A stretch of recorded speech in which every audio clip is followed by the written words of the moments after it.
శ్రీగురుభ్యో నమః. హరిః ఓం. వసుదేవసుతం దేవం కంసచానూరమర్దనం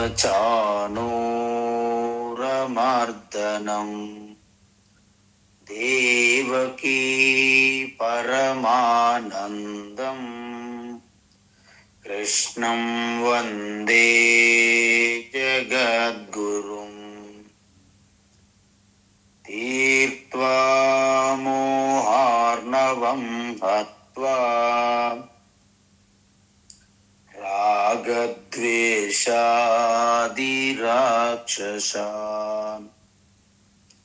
సీతా శాంతి సమాయుక్తా ఆత్మా రామో విరాజతే. ఆత్మా రామో విరాజతే. ఆత్మస్వరూప బంధుగణం. మనం ఇప్పటి వరకు మొదటి 12 శ్లోకములు అంటే 1 నుండి 12వ శ్లోకం వరకు కర్మయోగం గురించి చెప్పడం జరిగింది. అంటే అర్జునుడు ప్రశ్నించారు, సన్యాసము త్యాగం గురించి అడిగారు. సో సన్యాసులు 3 రకాలు అన్నారు. ఆ సాత్విక సన్యాసమే కర్మయోగం అని చెప్పారు. దాని వివరణ 12వ శ్లోకం వరకు మనము చూసాము. తరువాత 13 నుండి 17వ శ్లోకం వరకు జ్ఞానయోగం గురించి చెప్తున్నారు. ఇప్పుడు మనం సరిగ్గా జ్ఞానయోగం దగ్గర ఉన్నాం. అంటే ఏమిటి జ్ఞానయోగం అంటే? మీకు చెప్పాను. ఈ జ్ఞానయోగం అంటే మనం రెండింటి యొక్క కలయిక. 1 ప్రకృతి, 2 చైతన్యము. ప్రకృతిని అనాత్మ అంటే ఆత్మ కానిది అనాత్మ. ఎందుకు? చైతన్యం అంటే ఆత్మ, ఆత్మ కానిదే అనాత్మ లేదా ప్రకృతి లేదా మాయ అనొచ్చు. సో ఈ విధంగా మనం చెప్తుంటే ఏమవుతుంది అంటే, వాస్తవానికి 5 విషయాలు చెప్పుకుంటూ వచ్చారు భగవాన్. ఏంటి 5 విషయాలు అంటే, అధిష్టానం తథాకర్త కరణం చ పృథక్ విధం వివిధాశ్చ పృథక్ చేష్టాః దైవం చ ఏవ అత్ర పంచమం అని చెప్పారు. అయితే ఏంటి? మొదట శరీరము, తర్వాత పృథక్ చేష్ట అంటే ప్రాణక్రియ, క్రియాశక్తి, తర్వాత కరణం అంటే అంతఃకరణం, మనస్సు 3 అయినాయి. తర్వాత కర్త అంటే బుద్ధి 4 అయినాయి. మరి 5 ఏంటి? దైవం. అయితే దైవం అనేటప్పుడు మీరు ఒకటి గుర్తుపెట్టుకోవాలి. ఏంట దైవం అంటే, ఇక్కడ మన చుట్టూ ఉన్నటువంటి ఈ ప్రకృతి, వాతావరణం, పరిస్థితులు అన్నీ కూడా దైవం కిందే వస్తాయి. మన చుట్టూ ఉన్న మన నైబర్స్, మన చుట్టూ ఉన్న పరిసరాలు, మన చుట్టూ ఉన్నటువంటి మొత్తం ఎటువంటి మన జీవన విధానానికి ప్రభావితం చేస్తాయో ఇవన్నీ కలిపి దైవం కింద వస్తాయి. ప్రకృతి వైపరీత్యాలు కానీ, అనుకూలమైనటువంటి వాతావరణ పరిస్థితులు కానీ, ఇవన్నీ కూడా దైవం కిందకే వస్తాయి. అయితే మీకు ఒక డౌట్ రావచ్చు. ఏంటా డౌటు? అసలు భగవాన్ వీటి గురించి ఎందుకు చెప్పారు అని. ఎందుకు చెప్పారంటే, మనకి పూర్తిగా అసలు వీటితో పని లేదు అని చెప్పడానికి చెప్పారు. ఎందుకు? ఈ 5 కూడా అనాత్మ కిందకే వస్తాయి.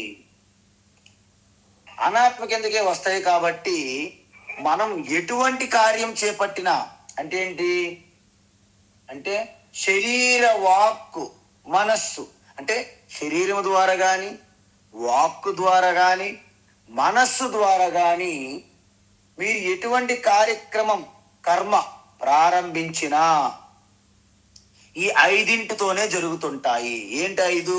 అధిష్టానం అంటే శరీరము, చేష్ట పృథక్ చేష్ట అంటే మనకి ప్రాణశక్తి క్రియాశక్తి, మనస్సు బుద్ధి దైవము. అయితే మనకు డౌట్ వస్తుంది, సరే మంచి పనులు చేసేటప్పుడు ఈ 5 ఉంటాయి కదా, మరి చెడు పనులు అధర్మంగా అధార్మికమైనటువంటి చేసేటప్పుడు ఏమిటి అంటున్నారు భగవాను. న్యాయం వా విపరీతం వా పంచయేతే తస్య హేతవ. అంటే మీరు ధార్మికము చేయని పనులైనా అధార్మిక కర్మలైనా కాయిక శరీరంతోని వాచక వాక్కుతోని మానసిక అంటే మనస్తో వీటన్నింటికి ఈ 5 హేతువులు అంటే కారణములు. ముందే చెప్పాను మీకు, ఒక గదిలో ఒక ప్రోగ్రాం జరుగుతుంది. జరిగినప్పుడు అక్కడ వెలుతురుంది, కాంతి లైట్. అయితే మీరు చూడండి, ఇంతకీ ఆ లైట్ సమక్షంలో అన్నీ జరుగుతున్నాయి. కానీ లైట్ ఏమైనా చేస్తుందా? అక్కడ డ్యాన్స్ ప్రోగ్రాం జరుగుతుంది, ఆ హాల్లో ఆడిటోరియంలో లైట్ ఉంది. అక్కడ డ్యాన్స్లు అలసిపోయారు, మ్యూజిక్ కొట్టేవాళ్ళు అన్నీ. కానీ ఆ వెలుతురుకి ఏమైనా అలసట ఉందా? సపోజ్ డ్యాన్స్ బాగుంది, సూపర్ సూపర్ అన్నారనుకోండి, ఆ లైట్కి ఏమైనా గొప్పతనం కలుగుతుందా? ఏమండి బాగోలేదండి, అట్ర ఫ్లాఫ్ అన్నారనుకోండి, ఆ లైట్కి ఏమైనా చిన్నబుచ్చుకుంటుందా? లేదు. అంటే ఆ లైట్ కాంతి అనేది కేవలము సాన్నిధ్యం మాత్రం అంటారు. అంటే ఆ లైట్ సమక్షంలో కార్యక్రమం జరిగినంత మాత్రాన లైట్కి ఏవైతే అంటవో అదే విధంగా ఈ చైతన్య ఆత్మ సన్నిధిలో మనస్సు బుద్ధి ఇంద్రియములు శరీరముతో కర్మలు జరుగుతున్నాయి. ఆత్మకి ఏమి అంటదు. సూర్యుని వెలుతురులో సమస్త జగత్తు వారి వారి కార్యక్రమాలు జరుగుతున్నప్పటికీ దొంగతనం చేయొచ్చు, మంచి ధర్మ కార్యక్రమాలు చేయొచ్చు. ఆ యొక్క దొంగతనము చెడు ఎవరైనా చేసినా అది సూర్యుని వెలుతురికి ఎలాగైతే అంటదో, మంచి చేసిన ఆ గొప్పతనం కూడా సూర్యుని వెలుతురికి ఎలాగైతే చేరదో, అదే విధంగా ఈ 5 రకాల కారణములతో జరిగే ప్రతి కర్మ వెనక సన్నిధి అధిష్టానముగా నేనున్నాను. నేనంటే ఆత్మ చైతన్యముగా. అందుకే చూడండి, ఇప్పుడు మనకి డే అండ్ నైట్ మ్యాచ్లు జరుగుతుంటాయి, క్రికెట్ టెన్నిస్ అన్నీ జరిగినప్పుడు అందరూ అడావుడిగా అటు ఇటు తిరుగుతుంటారు, ఆ లైట్లో ఆడుతుంటారు. కానీ లైట్ ఏమైనా చేస్తూ ఆడుతుందా? ఆడదు. చూడండి మీరంతా, ఒకవేళ జట్టు ఓడిపోయింది అనుకోండి, ఒకవేళ ఓడిపోతే ఎవరైతే ఏ జట్టు అయితే గెలిచిందో దాని దగ్గర పరుగులు తీస్తారు జనం, వాళ్ళు పొగుడుతుంటారు. ఓడిపోయిన జట్టుని విమర్శిస్తారు. ఒక్కొక్కసారి క్రికెట్ మ్యాచ్లు ఓడిపోతే వేరే దేశాల్లో దాక్కున్నారు పాకిస్తాన్ క్రికెట్ టీం, అంటే వాళ్ళ దేశంలో రానియలేదు కూడా. ఇప్పుడు గెలిచినా ఓడినా ఆ లైట్కి ఏమైనా సంబంధం ఉందా? ఆ లైట్కి ఎటువంటి మెప్పు ఉండదు, ఆ లైట్కి ఎటువంటి విమర్శ ఉండదు అని మనం చూసాం. సో అందువలన మన ప్రయాణం ఏమిటి అంటే జడంగా ఉన్నటువంటి ఈ అనాత్మ నుండి మమేకం విడిచిపెట్టి చైతన్య ఆత్మతో మీరు మమేకం చెందడమే మీ యొక్క మానవ జన్మ లక్ష్యం, కర్తవ్యం. కానీ మనం ఏం చేస్తున్నాము? మనం ఏం చేస్తున్నామంటే ఈ 5 రకాల ద్వారా కర్మ జరుగుతున్నప్పుడు జడ పదార్థమైనటువంటి అనాత్మయే కర్త, కానీ నేను కర్త అనేసుకుంటాను. నేనంటే ఎవరు? మీ శుద్ధ చైతన్యం. ఇంతకీ మీరు చెప్పండి, అనాత్మ ప్రకృతియే కర్త, కానీ చైతన్య ఆత్మను నేను కర్త కాదు. అనాత్మయే భోక్త, కానీ నేను భోక్త కాదు అని తెలుసుకోవాలి మనం. మీరు ఒకటి గమనించాలి, అలా అని శరీరాన్ని నిర్లక్ష్యం చేయమనడం మన ఉద్దేశం కాదు. ఎందుకు కాదు? అది ఉంటేనే దాన్ని మనము మంచి కండిషన్లు ఉంటేనే కారు ఎలా వాడుకుంటామో దాన్ని కూడా అలాగే వాడుకోవాలి. ఇప్పుడు చూడండి, ఏదైనా ప్రాబ్లం వస్తే స్క్రూ డ్రైవరు ఏమైనా ఇన్స్ట్రుమెంట్లు మనం వాడుతుంటాం. అంత మాత్రాన మనం స్క్రూ డ్రైవర్ కాదు కదా. అయితే వస్తువుల విషయాల్లో మనకి చాలా వివేక జ్ఞానం ఉంటుంది. నేను స్క్రూ డ్రైవర్ కాదు, నేను కారు కాదు అని చెప్పడం తేలిక. ఇక్కడ మన శరీరంలోకి వచ్చేసరికి అత్యంత సూక్ష్మమైనవి, వాటితో మమేకం చెందితే మనం అభద్రతకి లోనవుతాము. ఎందుకు? స్థూల శరీరం అనేది నిరంతరం మారుతూ ఉంటుందన్నమాట. అందువలన మనం సహజంగా శరీరం పెరుగుతూ ఉంటుంది, క్షీణిస్తూ ఉంటుంది, ఆరోగ్యంగా ఉంటుంది, అనారోగ్యంగా ఉంటుంది. చివరికి ఏ పంచభూతములతోనైతే పుట్టినదో ఆ పంచభూతముల్లో కలిసిపోవడానికి సమయం వచ్చినప్పుడు మనం ఎవ్వరము ఆపలేం. అందుకే మనిషి శరీరంలో ఉన్నప్పుడు చనిపోయారు, మరణించారని వార్త మీకు వచ్చింది అనుకోండి, మీరు దానికి బాధపడాల్సిన అవసరమే లేదు. ఎందుకు? అబ్బబ్బా ఏం మాట్లాడుతానండి, చిన్న పిల్లడండి, బాలుడు చనిపోయాడు. అవును, బాలుడే చనిపోయాడు. ఎందుకంటే ఆ బాలుడుగా ఎంతవరకు అయితే అనుభవించాల్సి ఉందో ప్రారబ్ధ కర్మలో అంతవరకే ఉంటాడు ఆ బాలుడు కూడా. ఆయన భీష్ముడిలాగా ఇలా దగ్గర 127 సంవత్సరాలు భూమి మీద ఉండాలని లేదు కదా. గంగా మాతకి పుట్టినటువంటి ఆ శిశువులని 7 శిశువుల్ని గంగలో కలిపింది గంగామాత. అప్పుడున్నటువంటి ఆడవాళ్ళందరూ కూడా గంగాదేవిని చాలా నిందించారు.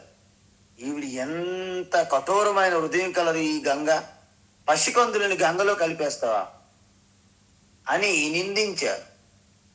కానీ దానికి వెనుక ఉన్న రహస్యం ఏమిటంటే, ఆ 8 అష్టవసువులు ఒక శాపంతో పుట్టవలసి వచ్చింది. పుట్టిన వెంటనే వాళ్ళ ప్రారంధ కర్మ అయిపోయిన వెంటనే ఆ తల్లి గంగామాత వాళ్ళకి మళ్ళీ మోక్షం ఇవ్వడానికనే పసికందుల్ని గంగలో కలిపింది.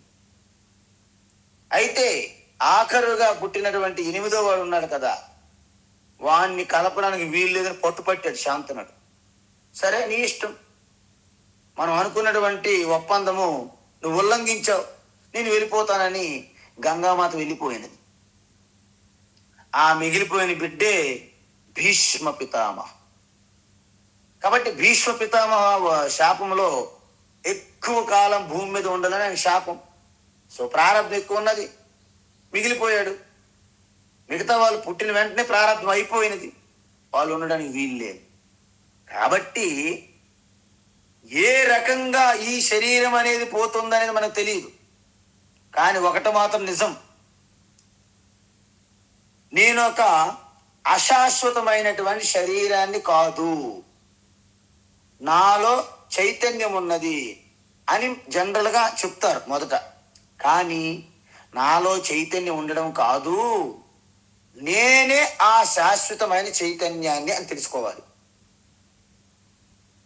నేను అశాశ్వతమైనటువంటి ఈ శరీరాల ద్వారా వ్యవహారం నడుపుతున్నాను అని అర్థం చేసుకోవాలి మీరు. ఇది ఎక్కడ చెప్పారు స్వామి? 13వ అధ్యాయంలో చెప్పారు. సమం సర్వేషు భూతేషు తిష్టంతం పరమేశ్వరం వినశ్యత్సు అవినశ్యంతం. వినశ్యత్సు అంటే నాశనమైపోయే శరీరాలలో అవినాశైన ఆత్మగా ఉన్నాను అని ఎవరు తెలుసుకుంటారో, యహ పశ్యతి సహ పశ్యతి, వాళ్ళే నిజంగా తత్వాన్ని అర్థం చేసుకున్నట్టు లెక్క. శరీరం వస్తుంది పోతుంది, కానీ నాకు ఈ రాకపోకలేమి చేయలేవు అంటే అర్థం ఏంటి? శరీరం ఉన్నంత వరకు మీరు ఎటువంటి కర్మలని ఏ కర్మలని చేయాల్సిందే, తప్పించుకొని వీలు లేదు.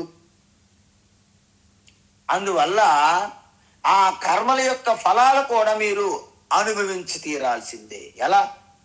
శరీరము అంటే శరీరం కర్త భోక్త అంటే ఏంటి? ఈ అనాత్మ ప్రకృతియే కర్త భోక్త అవక తప్పదు. ఎందుకు? శుద్ధ చైతన్యం అనేది ఎప్పుడు కర్త కాదు, దాని సమక్షంలో జరుగుతుంటాయి. మనం కర్త కాదు కాబట్టి భోక్త కూడా మనము కాదు. నేను అకర్త అభోక్త అయిన చైతన్యాన్ని తెలుసుకోవాలి. ఇలా మీరు తెలుసుకుంటే ఏమవుతుంది తెలుసా? జ్ఞానయోగం అనేది పూర్తయిందని అర్థం. ఇప్పుడు భగవాన్ ఏమంటున్నారంటే, ఇప్పుడు 16వ శ్లోకం చూద్దాం ఒకసారి.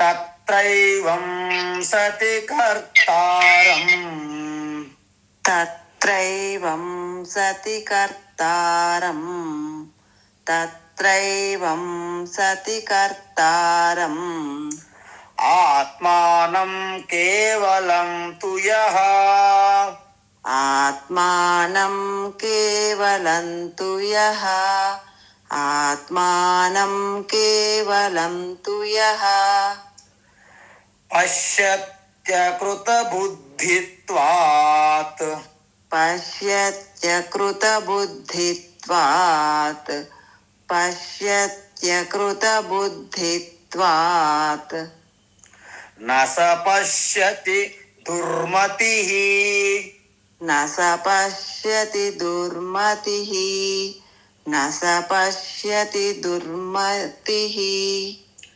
తత్రైవం సతి కర్తారం, ఆత్మానం కేవలం తు యః, తత్రైవం సతి కర్తారం, ఆత్మానం కేవలం తు యః, తత్రైవం సతి కర్తారం, ఆత్మానం కేవలం తు యః, పశ్యత్యకృత బుద్ధిత్వాత్ న స పశ్యతి దుర్మతిః, పశ్యత్యకృత బుద్ధిత్వాత్ న స పశ్యతి దుర్మతిః, పశ్యత్యకృత బుద్ధిత్వాత్ న స పశ్యతి దుర్మతిః.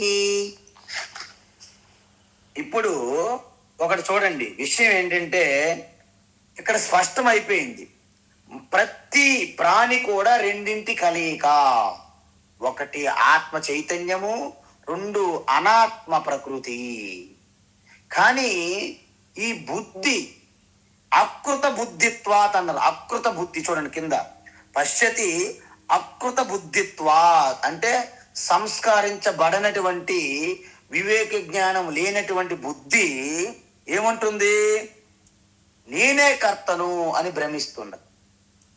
ఇంతకీ ఆత్మకర్త అకర్త, ఆత్మకర్త అభోక్త. కానీ నేనే కర్త భోక్తను, నేను యజమాని, నేను నడిపిస్తున్నాను, నేనే మోస్తున్నాను ఇంటిని అని మనం అంటున్నాం కదా. అంటే వాళ్ళని ఏమంటున్నారంటే, సత్యం తెలుస్తోంది, ఆత్మ కేవలం, ఆత్మ దీంట్లో పాల్గొనదు, కేవలంగా ఉంటుంది సాక్షిగా. కానీ సాక్షిగా ఉన్న ఆత్మని కర్తభోక్తగా నువ్వు భ్రమిస్తున్నావు కాబట్టి వారిని దుర్మతి అంటుంది. చూసారా? దుర్మతి అంటే అజ్ఞాని అని అర్థం. కాబట్టి ఇక్కడ చూడండి, మనమంతా చేతనము జడ ఈ రెండింటి యొక్క మిశ్రమం అన్నమాట. అందుకే మనకేమన్నాము, ఈ మిశ్రమంగా ఉంటుంది యావత్ సృష్టి అంతా కూడా శివశక్తి కలయిక. లక్ష్మీనారాయణ కలేక. సీతారామ, రాధేశ్యామ, గౌరీశంకర, ఉమాశంకర కలయిక అంతే. కాబట్టి జ్ఞాని కూడా రెండు మిశ్రమమే, అజ్ఞాని కూడా రెండింటి మిశ్రమమే. మరి మీరు అడగొచ్చు, స్వామీజీ జ్ఞానికి మాయా ప్రకృతి శుద్ధ చైతన్యం కదా. ఎస్. మరి అజ్ఞానికి కూడా మాయా ప్రకృతి శుద్ధ చైతన్యం కదా. ఎస్. మరి ఇద్దరిలో తేడా ఎక్కడ ఉంది? తేడా అనేది ఈ శరీర, ఇంద్రియం, మనసు, బుద్ధిలో తేడా ఉంటాయి, శుద్ధ చైతన్యంలో తేడా లేదు. అయితే మరి ఎప్పుడు తేడా మనం తెలుసుకుంటాము? మన దృష్టి కోణములో, మన దృక్పథములో భేదం ఉంటుంది. అజ్ఞాని దృక్పథం ఎలా ఉంటుంది? ఏమిటంటే ఈ ప్రపంచములో ఎలా ఊహిస్తాడు ఆయన? తనకు బాగా ఆరోగ్యంగా ఉన్నాను, మంచి బలంగా ఉన్నాను, లేకపోతే అందముగా ఇలాగా ముస్తాబు చేసుకుంటారు అనుకోండి. ఈ శరీరము యొక్క బాహ్యమైనటువంటి సౌందర్యాన్ని ఎవరైతే ఎక్కువగా ఇష్టపడిదంతే ఉంటారో, ఇతరుల్లో కూడా ఆ బాహ్యమైన సౌందర్యాన్నే చూస్తారు. లేకపోతే నాకు బాగా తెలివైన ఆలోచనలుగా ఒక మమేకం ఉన్నదనుకోండి, ఇతరుల యొక్క బుద్ధి ఆ తెలివితేటలే గమనిస్తుంటారు. అంటే యద్భావం తద్భవతి, ఏ యథా మాం ప్రపంచంతే తాం తథైవ భజామ్యహం. అందువలన ప్రపంచం ఏంటంటే ఒక అద్దం లాంటిదే. మనం ఎలాగైతే మన ఇంటి మీద, మన ఇంట్లో ఒక పెద్ద గోడకి అద్దం పెడతాం, ఫుల్ మిర్రర్, హోల్ బాడీ అందులో కనిపిస్తుంది, కాలు నుండి పాదముల నుండి మీ శిరస్సు వరకు. ఏం చూస్తాం చెప్పండి? అంటే మన ముఖం నుండి కింద వరకు అన్ని చెక్ చేసుకుంటూ అన్ని కోణముల్లో, అంటే ఇది బాగుందా, చెవులు, ముక్కు, నోరు, చేతులు అన్ని చూసుకుంటాం. జుట్టు, ఎంటుకు, ఒక్క వైట్ అయ్యి తెల్ల ఎంట్రుకు ఉందనుకోండి, కింద మీద పడి దాన్ని లాగేయడానికి ప్రయత్నిస్తారు మన వాళ్ళు. అందువలన మనకి దేని మీద అయితే ఆసక్తి ఎక్కువగా ఉందో ఆ కోణంలోనే ఎదుటివాడిని మనం చూస్తాం.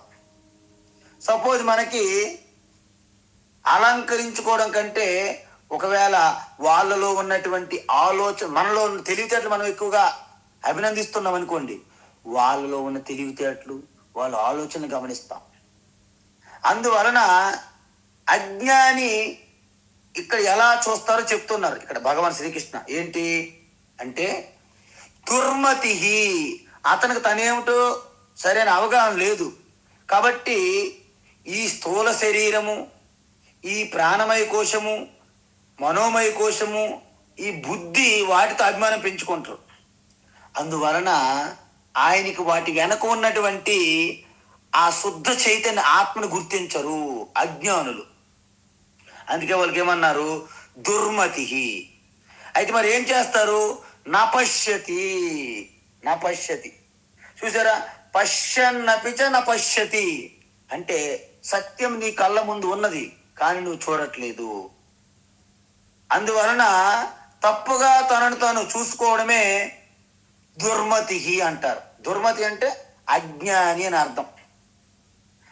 ఇంతకీ అసలు స్వరూపం ఏంటి? కేవలం ఆత్మానం, శుద్ధ చైతన్యమే ఆత్మ. అంటే శుద్ధం అంటే ఏంటి? కర్త భోక్త లేనటువంటి, కేవలము అకర్తృత్వం అభోక్తృత్వంగా ఉన్నటువంటి శుద్ధ చైతన్యంకి ఈ ప్రకృతి, శరీరము, మనస్సు, బుద్ధిలో జరిగేవి అంటవు. అయితే తనకు తానుగా ఏమిగా భావిస్తున్నాడు? కర్తగా భావిస్తున్నాడు. కర్తారం పశ్యతి. చూసారా? కర్తారం పశ్యతి తత్ర ఏవ సతి కర్తారం పశ్యతి. ఎందుకు? అకృత బుద్ధిత్వాత్, ఆ బుద్ధి మలినమైపోయింది ఆయనకి. అందువలన అతను తాను ఈ యొక్క స్థూల శరీరము, స్థూల బుద్ధి మీద ఆధారపడి ఉన్నాడు అనమాట. కాబట్టి కర్తారం పశ్యతి తత్ర ఏవం సతి అని సత్యం అయినప్పటికీ, ఆత్మ సత్యం అయినప్పటికీ ఈ 5 ఉన్నాయి కదా. ఏంటవి? పంచవిధ అనాత్మ ఇప్పుడే చెప్పాం మనం. అధిష్టానం శరీరము, ప్రాణము, మనస్సు, బుద్ధి, దైవం అని చెప్పాం. ఈ 5 కూడా అనాత్మే. అంటే ఆత్మ అకర్త సత్యం, ఆత్మ అభోక్త సత్యం. కానీ అజ్ఞాని ఆత్మ గురించి తెలియకపోవడం వలన ఆత్మయే కర్త అంటాడు. ఎందుకు? అకృత బుద్ధిత్వాత్. శాస్త్ర అధ్యయనం చేయరు, వారి జ్ఞానం రాదు, జ్ఞాన చక్షు అనేది ఓపెన్ అవ్వదు. అందుకే మీరేం చెప్తే దేవుడా, దేవుడు లేడు, ఏమి లేదు, చూపెట్టు, దేవుడు చూపెట్టు అంట. దేవుడు చూపెట్టాలంటే చూపెట్టని మాట్లాడుతున్నాడు కదా, ఆ మాట్లాడడానికి శక్తి వెనక దేవుడు, అది ఆయన తెలీదు. కాబట్టి అకృత బుద్ధిత్వాత్ అంటే శాస్త్ర జ్ఞానం లేదు, శాస్త్ర చక్షువు లేదు అని అర్థం. అయితే మీరు అనొచ్చు, అదేంటి అంత మాట అనేసారు? నేను ఎన్నో పిహెచ్డీలు చేశాను, ఇప్పటి వరకు 5 పిహెచ్డీలు చేశాను. Chemistry, physics, mathematics, history, politics, economics అన్నిట్లో. వాటన్నిటికీ మనం తప్పు పట్టట్లేదు. వాటి విలువ వాటికి ఉన్నది, వాటి గొప్పతనం వాటికి ఉన్నది. కానీ ఆత్మజ్ఞానం పొందాలంటే ఆత్మ గురించి బోధించినటువంటి భగవద్గీత ఉపనిషత్తులు అనేవి అధ్యయనం చెయ్యాలి. అది స్వతహాగా చెయ్యకూడదు. గురుముఖాత్ అంటే గురువు సమక్షంలో గురువు ద్వారా చెయ్యాలి. కానీ ఈ అజ్ఞానులకి ఏంటి, 24 గంటల టైం సరిపోదు, బిజీ. అందువలన వేదాంతం అనేది మనకి ఇప్పుడు కాదండి, ఏదో టైం పాస్. రిటైర్ అయిన తర్వాత, ముసలోళ్ళు అయిన తర్వాత రైల్వే స్టేషన్, బస్ స్టాండ్లో టైం పాస్ బటాని, time pass, time pass, time pass, time pass అంటుంటుంది. ఈ టైం పాస్ అన్నట్టు ఈ కాలక్షేపం కోసం ఎలాగైతే మనము బటన్లు ఏవో నములుకుంటూ మనం ప్రయాణం చేస్తుంటామో, ఈ వేదాంతం కూడా, ఈ గీత, భగవద్గీత కూడా టైం పాస్, కాలక్షేపం అని భావిస్తారు. నిజానికి అదంతా మన భ్రమ. ఎందుకు? ఈ ఆత్మతత్వంకి మన జీవన విధానానికి సంబంధం లేదు అని మనం బ్రతికేస్తున్నాం జనరేషన్ తరాలుగా. కానీ ఒక్కటి గమనించండి, మన జీవన విధానానికి మన ఆత్మతత్వానికి మధ్య వేరు చేయలేనటువంటి సంబంధం ఉంది. కానీ అది తెలియకుండా మనం ఎంతో ఉన్నత శిఖరాలకు ఎక్కామని భ్రమలో ఉంటాం. అర్జునుడు వలె. అర్జునుడు కూడా ఎన్నో సాధించాడు, అన్ని మెడల్స్, అన్ని మెమోటోలు అన్ని సాధించి పెట్టేశాడు ఆయన. కానీ కురుక్షేత్ర యుద్ధ భూములు వచ్చేసరికి ఒక్కసారి కూలిపోయాడు రథం పైన. మనం కూడా ఒక్కసారి కూలిపోతాం ఇటువంటి పరిస్థితులు వస్తే, ప్రతికూల పరిస్థితులు వచ్చినప్పుడు.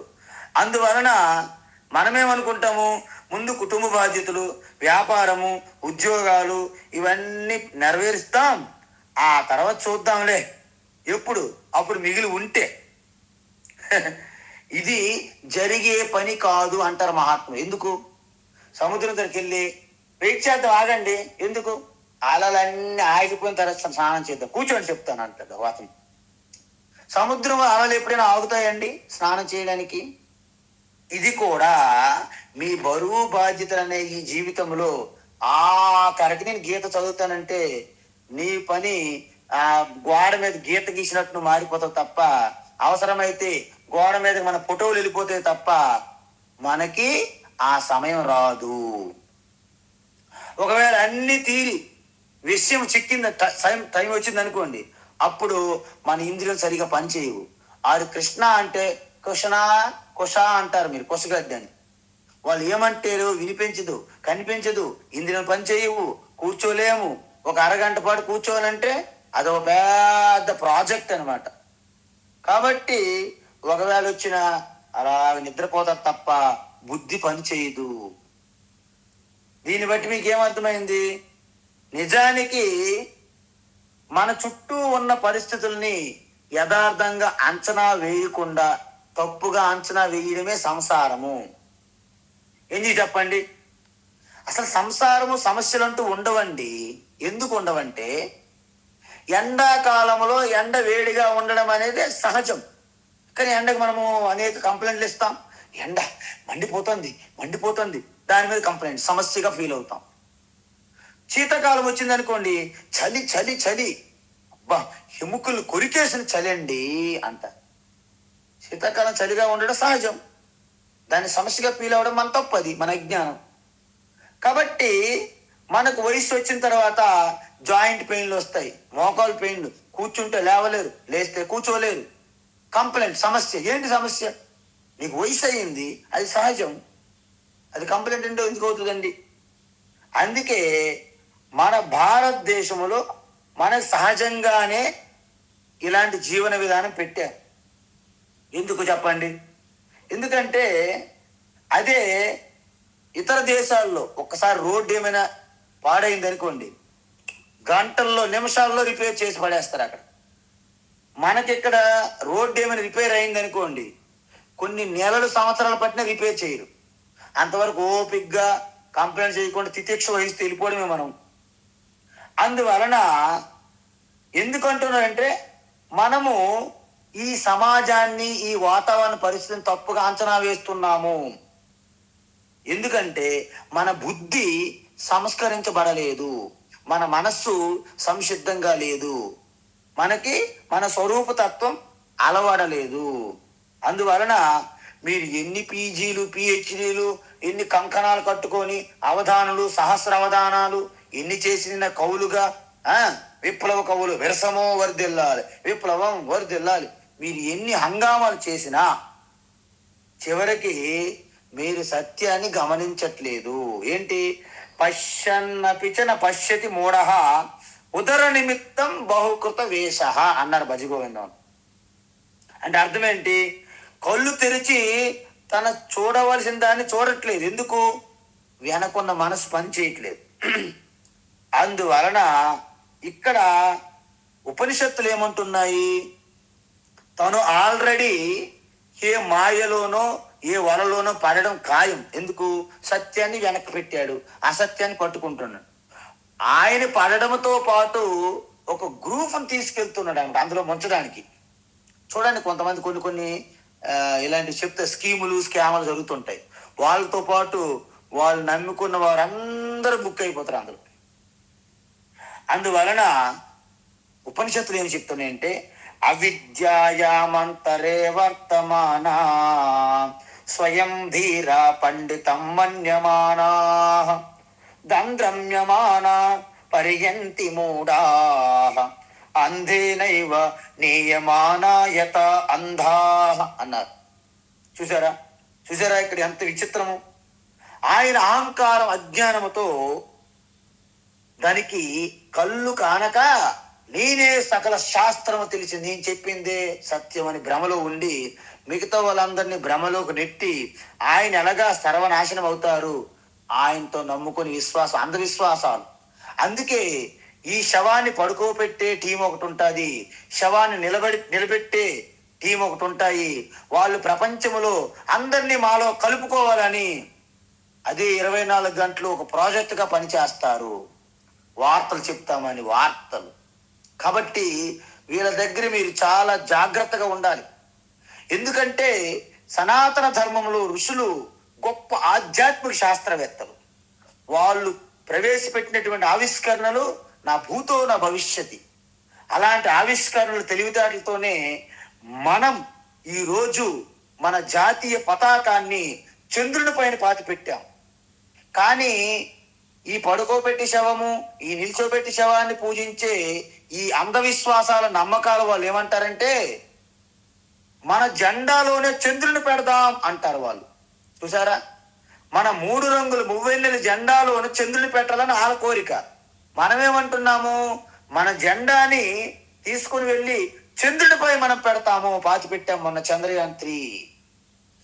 చూసారా? అందువలన దుర్మతి అంటారు వాళ్ళని. ఎందుకు? సత్యాన్ని గుర్తించట్లేదు వాళ్ళు. మనకేంటి సమస్య? అసలు సనాతన ధర్మం అనేది వసుదైవ కుటుంబకం. మన ప్రార్థన లోకా సమస్త సుఖినో భవంతు అని చెప్తారు. సో ఈ విధంగా జ్ఞానయోగం అనేది పూర్తయింది. ఎక్కడితో? 17వ శ్లోకముతో పూర్తి చేస్తున్నది. ఎలా? 16వ శ్లోకములో అజ్ఞాని దృక్పథం దృష్టి ఎలా ఉంటుందని చెప్పారు. ఇప్పుడు మరి 17వ శ్లోకములో జ్ఞాని దృష్టి దృక్పథం ఎలా ఉంటుందని చెప్పి ఈ యొక్క జ్ఞాన యోగాన్ని 17వ శ్లోకముతో పూర్తి చేస్తున్నారు భగవాన్ శ్రీకృష్ణ. అందువలన ఇప్పుడు 17వ శ్లోకం చూడండి. ఇది చాలా ఇంపార్టెంట్ శ్లోకం. దీన్ని తప్పుగా అర్థం చేసుకోవడానికి నిజంగా 100కి 99% అంటే 100కి 97, 98, 99 మంది తప్పుగా అర్థం చేసుకునే శ్లోకం అంటే ఏంటంటే ఇలాంటి శ్లోకమే. యస్య నాహం కృతో భావః యస్య నాహం కృతో భావః యస్య నాహం కృతో భావః బుద్ధిర్యస్య న లిప్యతే బుద్ధిర్యస్య న లిప్యతే బుద్ధిర్యస్య న లిప్యతే హత్వాపి స ఇమాన్ లోకాన్ హత్వాపి స ఇమాన్ లోకాన్ హత్వాపి స ఇమాన్ లోకాన్ నహంతి న నిబధ్యతే నహంతి న నిబధ్యతే నహంతి న నిబధ్యతే యస్య నాహం కృతో భావః బుద్ధిర్యస్య న లిప్యతే యస్య నాహం కృతో భావః బుద్ధిర్యస్య న లిప్యతే యస్య నాహం కృతో భావః బుద్ధిర్యస్య న లిప్యతే హత్వాపి స ఇమాన్ లోకాన్ నహంతి న నిబధ్యతే హత్వాపి స ఇమాన్ లోకాన్ నహంతి న నిబధ్యతే హత్వాపి స ఇమాన్ లోకాన్ నహంతి న నిబధ్యతే. ఈ యొక్క శ్లోకం ఎలాంటిదంటే చిన్న పిల్లవాడికి ఒక కత్తి ఏదైనా చేతిలో పెడితే ఎంత భయపడతామో మనము, అజ్ఞాని చేతిలోకి ఈ శ్లోకం వెళ్తే అంత ప్రమాదం అన్నమాట ఈ సొసైటీకి, సమాజానికి. ఒకడు ఉంటారు ఈ మధ్యలో ఒక నక్సలైట్ లాగా గెడ్డాలు పెంచుకొని తిరుగుతుంటారు కొంతమంది, ఆ నల్ల డ్రెస్ వేసుకొని. వాళ్ళు ఎక్కడి నుంచి ఉగ్రవాదులో టెర్రరిస్టులో తెలియదు. వాళ్ళు రామరాజ్యము ఏవో ధర్మము సనాతన ధర్మాన్ని పేర్లు పెట్టుకుని వాగుతూ తిరుగుతుంటారు గ్రూపులుగా. వారు మన పండితుల పైన, అర్చకుల పైన, గుళ్ళ మీద వెళ్ళి పడతారు. ఎందుకంటే ఆ వాళ్ళే భయపడతారు, వీళ్ళకి ఇంకెవరు భయపడరని. వారు ఏం చేస్తారంటే భగవద్గీతలో ఈ శ్లోకాన్ని కోట్ చేస్తుంటారు. యదా యదా హి ధర్మస్య గ్లానిర్భవతి భారత అభ్యుత్థానమధర్మస్య తదాత్మానం సృజామ్యహం పరిత్రాణాయ సాధూనా వినాశాయ దుష్కృతాం ధర్మ సంస్థాపనార్థాయ సంభవామి యుగే యుగే. అది కోట్ చేసి ఈ శ్లోకం కోట్ చేస్తాడు. యస్య నాహం కృతో భావః బుద్ధిర్ యస్య న లిప్యతే అత్వాపి సయమా లోక నహంతి న నిబధ్యతే. ఈ మధ్యకాలంలో మీరు వినుంటారు ఈ యొక్క మతి భ్రమించిన గ్యాంగ్ ఒకటి ఈ శ్లోకాన్ని కోట్ చేసి వారికి ఎవరు అడ్డంగా వస్తే వారి మీద వెళ్ళి పడతారన్నమాట, గ్రూప్ వెళ్ళి. ఇది చాలా తప్పుగా కోట్ చేయడం. అంటే దయ్యాలు వేదాలు వల్లించినట్లు. అందుకే ఈ శ్లోకం చాలా ప్రమాదకరమైనది ఎవరికి? అజ్ఞానుల వలన. అందువలన జ్ఞాని యొక్క స్థితి అంటే జీవనముక్తుల యొక్క స్థితి చెప్పడానికి ఈ శ్లోకం కోట్ చేశారు. ఎందుకు? భగవాన్ అర్జునికి ఎక్కడ గీత చెప్తున్నారు? టెంపుల్లో కాదు, గుడిలో కాదు, బడిలో కాదు, చెప్తుంది యుద్ధ భూమిలో. అందువలన ఆ శత్రు సైన్యాన్ని చూపెట్టి చెప్తున్నారు భగవాన్. అంటే అర్థం ఏంటి అంటే ఎవరైతే ఈ ఆత్మ అనాత్మ రెండు నా అంశ అయినప్పటికీ జ్ఞాని ఏంటి అంటే వేదాంతము పూర్తిగా భగవద్గీత ఉపనిషత్తులు ఒక క్రమ పద్ధతిలో ఒక గురువు దగ్గర అధ్యయనం చేసి శ్రవణమయ్యి మననమయ్యి నిధిధ్యాసన పూర్తయినప్పుడు ఆయనకి ఈ అనాత్మ నేను కాదు, అనాత్మలో సర్వం జరుగుతున్నాయి, అవన్నీ జరగడానికి నా సన్నిధి అవసరము, నా సమక్షం అవసరము, కానీ వాటితో నాకు ఎటువంటి ప్రమేయం లేదు అని తెలుసుకుంటాడు జ్ఞాని. అందువలన జ్ఞాని నిరంతరము ఆ నిత్య జ్ఞానం కలగడానికి దీర్ఘకాలం పాటు నిధిధ్యాసనలో ఉంటారు.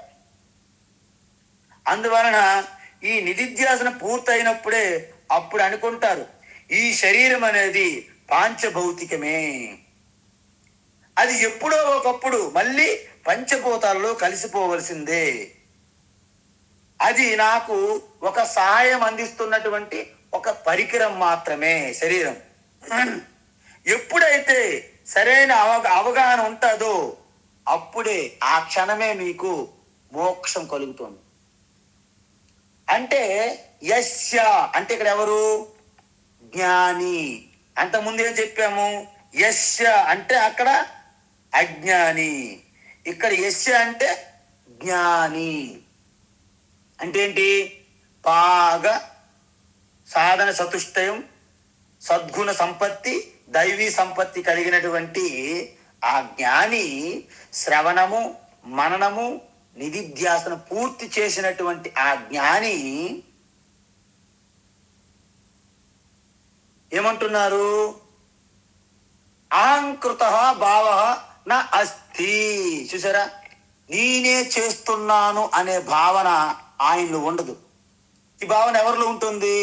అకృత బుద్ధి అంటే అజ్ఞానంలో ఉంటుంది. ఎందుకు? అజ్ఞానం నేను చేసేస్తున్నాననే భావన ఉంటుంది. అజ్ఞానం ఏమనుకుంటాడు? నేనే రఘువంశం నుంచి వచ్చాను, నేనే శ్రీరామచంద్రుని యొక్క వారసత్వం అని ఆయన ప్రకటించుకుంటాడు. వాస్తవానికి రఘురాముడు శ్రీరామచంద్రుడు యావత్ ఈ భూమండలం ఈ భారతదేశం అంతటికి మనకి ఆయన ఒక తాత లాంటి వారు అనమాట. అంటే తాత తాత grand father grand father grand అలా వెళ్ళామనుకోండి, ఎక్కడో ఒక దగ్గర శ్రీరాముడే మన తాతగా తేలుతుంది. ఎందుకు? ఆయన వంశమే కాబట్టి. మనం అంతా ఆయన వంశం అయితే ఈ పిచ్చి పేలాపని పేలినోడు ఏంటి నేను ఆయన వంశం అనడం? మరి మిగతా వారి సంగతి ఏంటి? కాబట్టి అజ్ఞానం ఏమనుకుంటాడంటే నేను కర్త అహంకారంతో మితిమీరిపోయిన అభిమానం ఉంటుంది. కానీ జ్ఞానికి ఏంటి? ఆ అభిమానం ఉండదు. ఎందుకు? శరీరం అనేది వాడుకుంటున్నటువంటి ఒక ఇన్స్ట్రుమెంట్, పరికరం. మీలో ఎవరైనా సరే కారుతో మీరు ఎయిర్పోర్ట్కి వెళ్ళారు, శంషాబాద్ వచ్చారు, నేనే కారు అంటారా నా కారు అంటారా? అలాగా. అందువలన గుణేషు వర్తంతే ఇంద్రియాని ఇంద్రియార్థేషు వర్తంతే. ఇంద్రియాలు ఇంద్రియార్థాల్లో ప్రవర్తిస్తున్నాయి, గుణాలు గుణాలతో ప్రవర్తిస్తున్నాయి. ఇతిమత్వాన సజ్జతే నాకేమి అంటదు. అందువలన స్థూల శరీరము ఈ పాంచభౌతికము ఈ సృష్టిలో ఒక భాగం. దానికి దేశకాల పరిమితులు ఉంటాయి. శరీరానికి వస్తున్నట్టు మార్పు చేర్పులు ఎవరూ ఆపలేరు. మీకు ఎంత ధనం ఉన్నని, మీ ఫ్యామిలీ డాక్టర్ అవని, అయినా టైం వస్తే ఆ డాక్టరే ముందు పోతాడు మనకంటే. అందువలన మనం ఎప్పుడు కూడా శరీరాన్ని శాశ్వతంగా ఉంచడానికి ప్రయత్నించకూడదు. అందుకే మనకి 2వ అధ్యాయంలో చెప్పారు, జాతస్య హి ధ్రువో మృత్యు ధ్రువం జన్మ మృతస్య చ తస్మాత్ అపరిహార్యేతే నత్వం శోచితుమర్హసి. చూసారా, అసలు మార్చడానికి వీలు పడిన వాటిలో మనం మార్చడానికి ఎందుకు ప్రయత్నిస్తున్నాము? ఓహో, అజ్ఞానం అనే కిరీటాలను ధరించున్నాం కాబట్టి.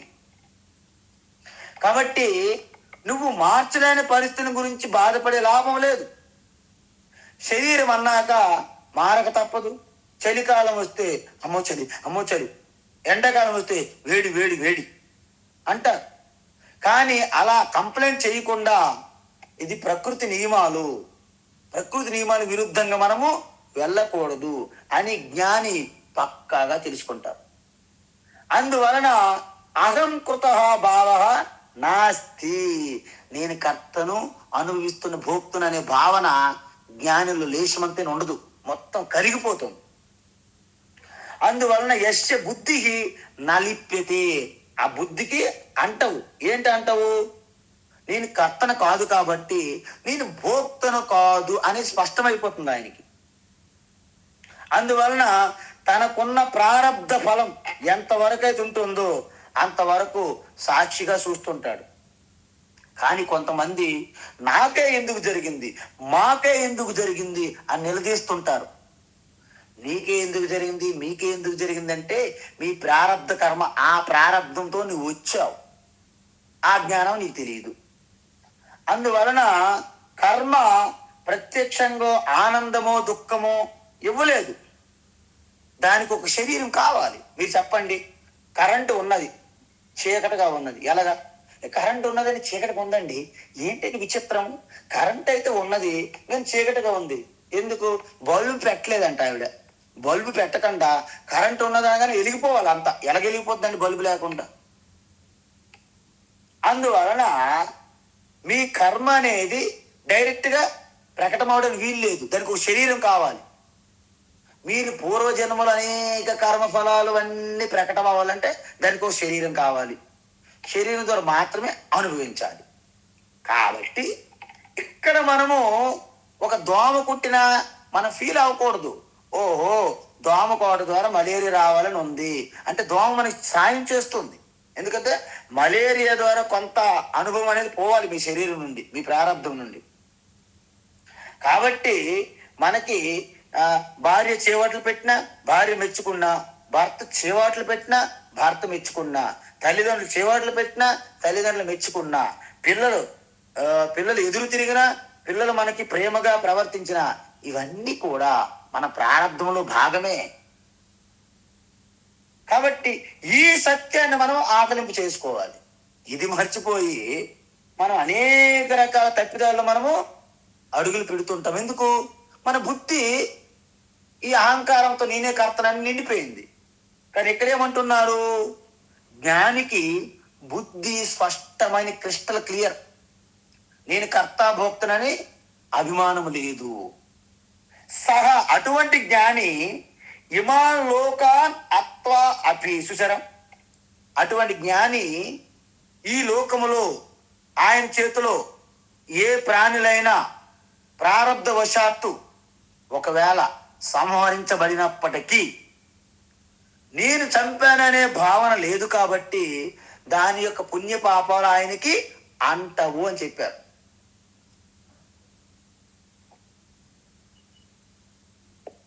చూడండి, ఇది చాలా తప్పు మెసేజ్ వెళ్ళిపోయే అవకాశాలు ఉంటాయి.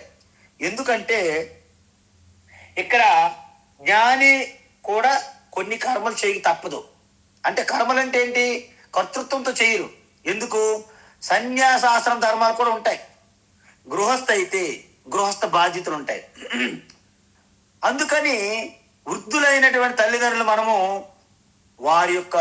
వారిని గౌరవించి సన్మానించి మనము కనురెప్పల్లాగా చిన్నపిల్లల్లా కాపాడుకోవాలి. ఎందుకు? మన బాల్యములో ఏ విధమైనటువంటి స్థితిలో ఉంటామో బాగా ముసలైనప్పుడు కూడా బాల్యావస్థ వస్తుందంట మళ్ళీ. కాబట్టి వాళ్ళు మనం సేదరించుకోకూడదు. అందువలన ఇక్కడ ఏంటంటే మనకు కొన్ని ధర్మాలు ఇచ్చారు. బ్రాహ్మణ వర్ణము ధర్మం ఏంటి, క్షత్రియ వర్ణం ధర్మం ఏమిటి, వైశ్య వర్ణ ధర్మం ఏమిటి, శూద్ర వర్ణ ధర్మం ఏంటి, ఈ 4 మనలో ఉంటాయి. మనం ఏ సమయంలో, ఏ ప్రదేశంలో, ఏ కాలంలో ఎలా రెస్పాండ్ అవ్వాలి అనేది మన గుణాలు చెప్తున్నాయి. అందుకే గుణాలు బట్టి మీరు చేసే కర్మ బట్టి వర్ణం వచ్చిందని చెప్పాం మనం ఇంతకుముందు. కాబట్టి జ్ఞాని కూడా ఈ యొక్క వ్యవహారంలో ఉంటారు కాబట్టి వీటి నుండి తప్పించుకోవడానికి వీలు లేదు. కానీ మీరు ఒకటి గమనించండి, ఈవెన్ మహాజ్ఞాని, ఈవెన్ అవతారమూర్తి కృష్ణ ప్రేమ, కంపాషన్ అండ్ కైండ్నెస్ విడిచిపెట్టలేదు. కానీ పార్షియాలిటీ ఉండకూడదు. పార్షియాలిటీ, మనలో పక్షపాతం ఉండకూడదు, మనలో దయ ఉంటుంది. చూడండి, శిశుపాలుడికి 100 తప్పుల వరకు క్షమించాడు. ఇంకా తప్పులు చేసుకుంటూ ఆ పాప కోపములో, అంటే ఆ నదిలో, ఆ నూతిలో మునిగిపోతున్నాడు. ఇంకా ఆయన మీద దయ కలిగింది శ్రీకృష్ణుడికి. కాబట్టి ఇక నీకు ఇంకా అవకాశం లేదని దయతో కంపాషన్తోనే ఆయన శిరస్సు ఖండన జరిగింది. అందువలన మన ధర్మం ఏం చెప్తుందంటే సామ దాన భేద చివరికి ఇంకా అవకాశం లేకపోతే దండన ఇచ్చింది. అందువలన అక్కడ దండన కూడా దయకి స్వరూపమే అన్నారు. చూడండి, దుర్యోధను ఒప్పించడానికి రాయబారికి వెళ్ళి ఎంతో ప్రయత్నించారు భగవాన్ శ్రీకృష్ణ. కానీ రాయబారిని బంధించాడు ఆయన. అంటే సామధాన భేద అనేవి విఫలమయ్యాయి కాబట్టి, దండ అనేది లాస్ట్ కాబట్టి చలో కురుక్షేత్ర మిలేంగే అన్నాడు అనమాట. ఇంకేమైంది? యుద్ధం స్టార్ట్. అందువలన ఇక్కడ మనం ఏం చెయ్యాలి అంటే, మనం ఏది చేస్తున్నప్పటికీ నేనే చేసేస్తున్నానని భావన మీరు ఉండకూడదు. అలా ఉండనప్పుడు మీ చేతిలో ఒక్కొక్కసారి అంటే అవసరమైతే జడ్జి ఎలాగైతే మరణశిక్షను విధించాల్సి వస్తుందో ఆయనకి తప్పు కాదు. అసలు ఆకతాయనులు అంటారు. ఆకతాయనులు అంటే ఏంటి? ఆకతాయనులు అంటే ఆకతాయనులు అర్థం ఏంటి? వారు క్యాపిటల్ పనిష్మెంట్కి అర్హులు. అంటే వాళ్ళని మరణదండన మరణ శిక్ష ఇవ్వాల్సిందే. ఒకవేళ మీరేదో కరుణ ప్రేమ అనుకొని వాళ్ళకు మరణ శిక్ష వేయలేదు అనుకోండి, మీకు పాపం తగులుతుంది. అందువలన అలాంటి సమయంలో కూడా సహ అపి అత్వ అంటే ఎవరినైనా సరే పూర్తిగా ఎలిమినేట్ చేయాల్సి వస్తే, చూడండి, భయంకరమైనటువంటి ఒక టెర్రరిస్టు ముంబైలో అటాక్ అయింది. కసబ్ రెడ్ హ్యాండ్ దొరికాడు. ఆయన మేపడానికి 10 సంవత్సరాలు టైంపాస్ చేశారు మన వాళ్ళు. ఎందుకు చెయ్యాలండి? దొరికిన మరుక్షణమే మరణశిక్ష ఇస్తే అది అయిపోయింది కదా, మనకు అంత ఖర్చు మిగిలేదు కదా. కొన్ని 100 కోట్లు ఆయన మీద ఖర్చు పెట్టారు. అంటే ఈ రకమైనటువంటి ఈ యొక్క కన్ఫ్యూజన్ అని పక్షపాత వైఖరి, బుజ్జగింపుల చర్యలు ఇవన్నీ. కాబట్టి ఇమాన్ లోకాన్ అంటే వాస్తవానికి ఈ సమాజం అంతా, ఈ సృష్టి అంతా కూడా ఆత్మ అనాత్మ కాబట్టి, అంటే శిక్షించడానికి సామధాన భేద దండోపాయాల్లో ఆ 3 విఫలమైతే చివరిది పాటించాల్సిందని చెప్పారనమాట. అందువలన మీరు చూడండి, అందువలన ఈ దండన భీష్మ ద్రోణుని నీవు సంపక తప్పదు. అవసరమైతే జ్ఞాని కూడా హింస చేయాల్సి వస్తుంది. అందుకే మనం ఏమంటాము? అహింసా పరమో ధర్మ ధర్మహింస తథైవ చ. ధర్మహింస, ధర్మ స్థాపన కోసము హింస జరిగినట్లయినా పర్వాలేదు అన్నారు మన శాస్త్రంలో. అది మనం చదవము. అహింస పరమో ధర్మ, అహింస పరమో ధర్మ అని ఆగిపోతాం. ధర్మహింస తథా ఏవ చ అంటారు. అందువలన జ్ఞానికి జాలి దయ ఉంటుంది, కానీ వారికి దండన విధించడంలో కూడా తన దయని విడిచిపెట్టడు. పక్షపాత వైఖరి ఉండదు. అందువలన ఒకవేళ ఈ సమాజంలో అంత వేళ్లతో పాటు తీసేసి కొత్త పంట వేయాలంటే పాత పంట వేలుతో పాటు తీసేయాలి. కొత్త పెయింటింగ్ వేయాలంటే పాత పెయింటింగ్ అనేది తీసివేయాలి. ఒక బట్టకి రంగు వేయాలంటే దాని మురికంతా తీసివేయాలి. అదేవిధంగా సమాజంలో కొన్ని చీడ పురుగులు తీయకపోతే వీలిపడిన సమయంలో జ్ఞాని కూడా హింస చేయక తప్పదు. కానీ నేను హింస చేస్తున్నాననే కర్తృత్వ బుద్ధి ఉండదు. నా హంతి నిజంగా ఆయన కర్త కాడు, చంపినట్టు అవ్వదు. నా నిబద్ధతే ఆయన ఈ భోక్త కాడు కాబట్టి కర్మబంధములో చిక్కుకోరు. ఇది అద్భుతమైనటువంటి ఒక శ్లోకము. ఇది జ్ఞానికి సంబంధించినది. ఇక్కడతో జ్ఞానయోగం అయిపోయింది.